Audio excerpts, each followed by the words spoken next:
Let's take a quick look at what you need to do to configure this device as a BACnet server. As we covered in the introduction video, you need to give this device a BACnet instance and set up the other parameters on this page.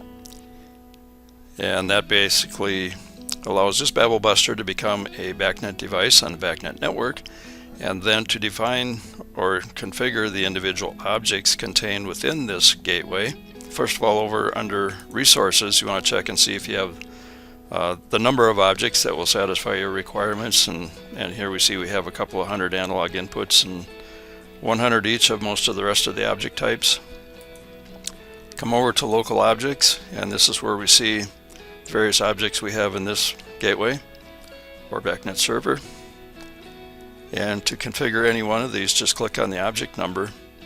Or first of all, up in this row of tabs here, we have the object types that this server contain: analog, binary, and multi-state. And under each of those types, we have input, output, and value objects.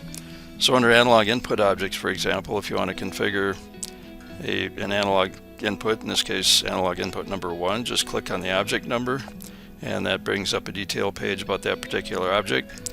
Here's where you give it an object name, an optional description, an optional COV increment, and in the case of analog objects, you can give it select units. And for testing purposes, if you want to force the value of this particular analog input to be some particular value, you just click force and put in a number and click update.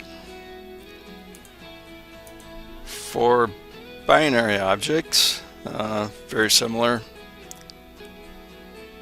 The only difference is for forcing a current value for test purposes, your choices are inactive or active, and the additional configuration parameter you have here is active text and inactive text for the binary object. And similarly over under multi-state, here you can enter the maximum number of states that this particular object will recognize, and you can force a value just like you can in the other objects for test purposes. If you want to add some state text, choose which state value, type in some text, and add it.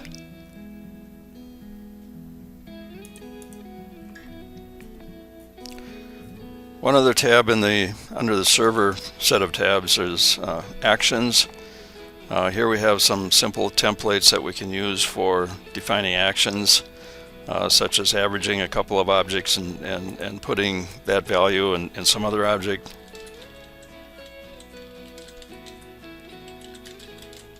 So for example, if we want to average AI1 and AI2 and put the result in analog value 1, we just do that, and now we have some calculations automatically going on in the background. The copy rules basically lets you copy one object to another.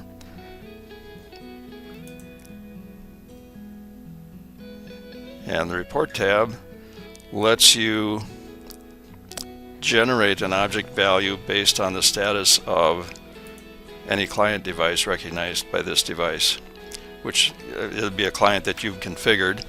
And if you're using the client functionality and say you want to know when one of your Modbus TCP devices has gone offline, you would select Modbus client and the unit number or device number from the device list, Modbus device list.